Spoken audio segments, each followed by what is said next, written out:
Olá, bem-vindo a mais uma edição da programação da HIT para ficar mais atualizado com notícias do Brasil e do mundo desta terça-feira, dia 8 de agosto.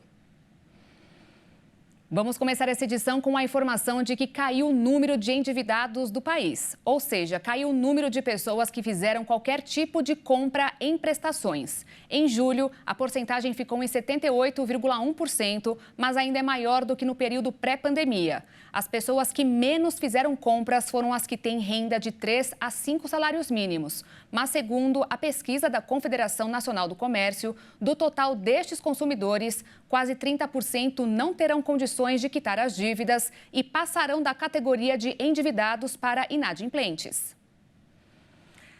Aproveitando que hoje começou a cúpula da Amazônia em Belém, no Pará, para reunir chefes de estados de países amazônicos e discutir iniciativas para o desenvolvimento sustentável na região, há uma questão muito importante sobre a Amazônia que preocupa a comunidade científica.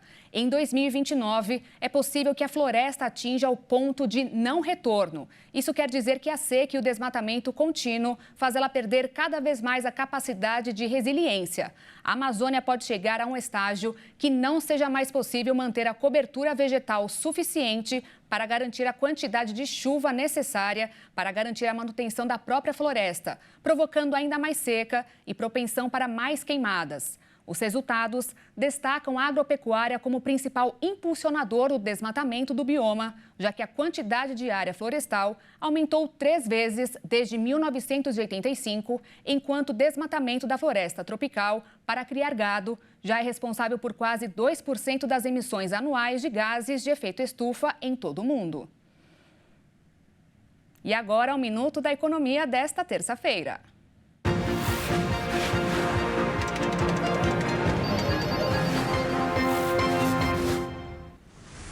Todo ano o Brasil desperdiça 27 milhões de toneladas de alimentos. Isso mesmo, 27 milhões de toneladas vão para o lixo. Lógico que não faltam aplicativos para vender o que sobra dos restaurantes com desconto, comida com prazo de validade chegando ao fim e algumas frutas, verduras e legumes feios, mas ainda bons para consumo. Virou um bom negócio, mas é ruim. A prática do desperdício merece atenção geral, como tudo na sociedade. O exemplo começa em casa. Cada família brasileira joga fora 350 gramas diariamente, 1 tonelada por ano. Compra demais, adia o consumo e deixa vencer. Vai à feira e repete a ação.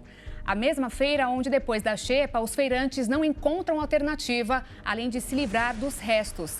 Restos que, com certeza, renderiam pelo menos um caldeirão de sopa. E tem muita gente que adoraria um prato da iguaria. Os exemplos de desperdício renderiam um livro sobre bons costumes. Mas, como já foi dito, não é preciso ler nem o prefácio. Ajudaria se organizássemos melhor a nossa própria geladeira.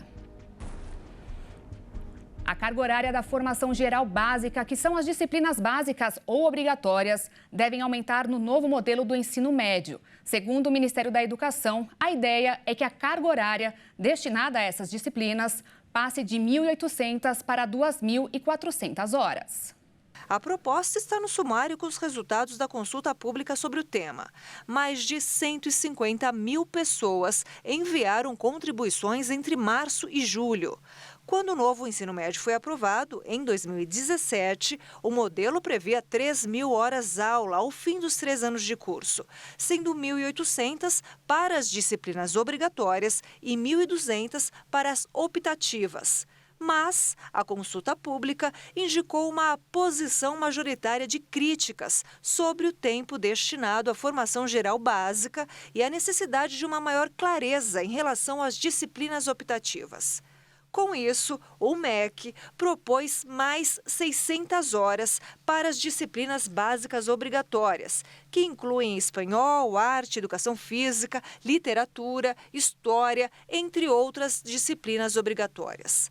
Também deve reduzir de 5 para 3 áreas de itinerários formativos, chamados de percursos de aprofundamento e integração de estudos, que passariam a abranger linguagens, matemática, ciências da natureza, ciências humanas e sociais e formação técnica e profissional. para evitar a evasão escolar, uma das sugestões feitas na consulta pública seria a criação de uma bolsa ou poupança para estudantes vulneráveis matriculados no ensino médio. O governo pensa em estimular a educação profissional técnica com ampliação das matrículas em tempo integral. Nova York quer implementar a primeira tarifa de circulação de veículos nos Estados Unidos. Mas a medida enfrenta uma dura oposição, inclusive por parte dos motoristas dos táxis amarelos da cidade. A Big Apple quer seguir o exemplo do que ocorre em Londres e Singapura para melhorar a qualidade do ar na cidade e descongestionar as engarrafadas ruas de Manhattan. Autoridades de Nova York pretendem criar a primeira tarifa de circulação de veículos dos Estados Unidos. A ideia também busca aumentar a receita essencial para modernizar um sistema de metrô em ruínas usado por cerca de 4 milhões de nova-iorquinos todos os dias. Mas o caminho tem sido tortuoso, já que enfrenta uma dura oposição, inclusive por parte dos motoristas dos icônicos táxis amarelos. Eles dizem que as taxas seriam repassadas no valor da corrida, tornando o táxi menos atrativo para turistas e moradores. Prevista para entrar em vigor em 2024, a medida já foi contestada na Justiça, o que expõe a dificuldade de se tributar os motoristas em um país onde o carro é o rei do transporte.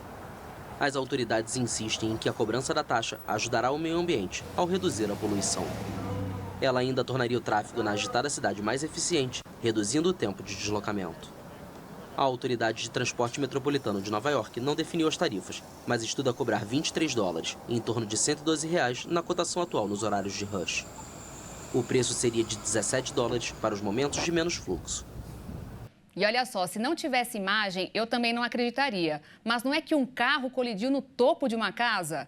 Olha aí o carro. O motorista perdeu o controle do veículo e bateu no segundo andar dessa residência na Pensilvânia, Estados Unidos. Mas como que foi possível, você me pergunta? Em entrevista à rede norte-americana ABC, um representante do Corpo de Bombeiros afirmou que é provável que o veículo tenha subido em uma saída de esgoto e se elevado do chão antes de colidir com a casa. As autoridades locais indicaram que o incidente possivelmente foi intencional. As investigações ainda estão em andamento. O motorista foi levado ao hospital, mas não foram divulgadas informações sobre o seu estado de saúde. A colisão aconteceu no domingo, dia 6. Para essa, infelizmente, não tem imagens, mas olha só que inusitado. O primeiro-ministro do Iraque ordenou que seja feita uma investigação para saber o que permitiu que um urso escapasse do compartimento de carga de um avião da Iraq Airways. Quando a aeronave estava pronta para decolar, na última sexta-feira, o piloto pediu para que os passageiros ficassem calmos, porque não seria possível iniciar o voo enquanto o animal estivesse na cabine dentro com o piloto. Especialistas sedaram e removeram o urso do avião, que seguiu viagem. A companhia aérea informou que o transporte deste tipo de animal é comum e sempre acontece sem qualquer problema. E para a gente encerrar, um levantamento realizado pelo grupo Pet Love mostrou quais são os nomes de cães e gatos mais populares no Brasil. A pesquisa levou em conta mais de 2,5 milhões de pets cadastrados no banco de dados da plataforma. Todo tutor de pet já deve ter passado por essa situação delicada de escolher o nome do seu animal de estimação, seja em homenagem a algum artista, algum personagem de filme ou até mesmo de alguma fruta. O levantamento do Pet Censo mostrou que os brasileiros são bastante criativos na hora da escolha. Os nomes preferidos de tutores de cães, levando em conta os dois gêneros, foram Mel e Thor, mas nessa lista também figuram nomes como Luna, Amora, Luke, Meg, Maia, Theo e Lola. Já os nomes preferidos entre os tutores de gato são Nina e Simba. Outros nomes populares são Mia, Mel, Luna, Lua, Amora, Chico, Tom e Pandora. Além dos nomes, a pesquisa também mostrou quais são os cachorros preferidos dos brasileiros. E na primeira posição estão os animais sem raça definida, conhecidos popularmente como vira-latas. O simpático pet representa 40% do total de cachorros no Brasil. O pódio de cães ainda é formado pelo Shih Tzu e pelo Yorkshire. E quando falamos de gatos, a diferença em relação a outras raças se torna ainda maior, já que os vira-latas representam 98% dos felinos. Os gatos que figuram em segundo e terceiro lugar na questão popularidade são o azul russo e o gato de Bengala. Os dados ainda mostraram que 51% dos cachorros são machos e 49% são fêmeas, enquanto os gatos, 47% são machos e 53% são fêmeas. E eu fico por aqui, mais notícias às 6h30 com a Júlia Nadariva e a Maria Alice Dias. Às 10 da noite eu volto ao vivo ao lado de Alexandre Jaqueto e espero por você. Obrigada pela companhia. Tchau.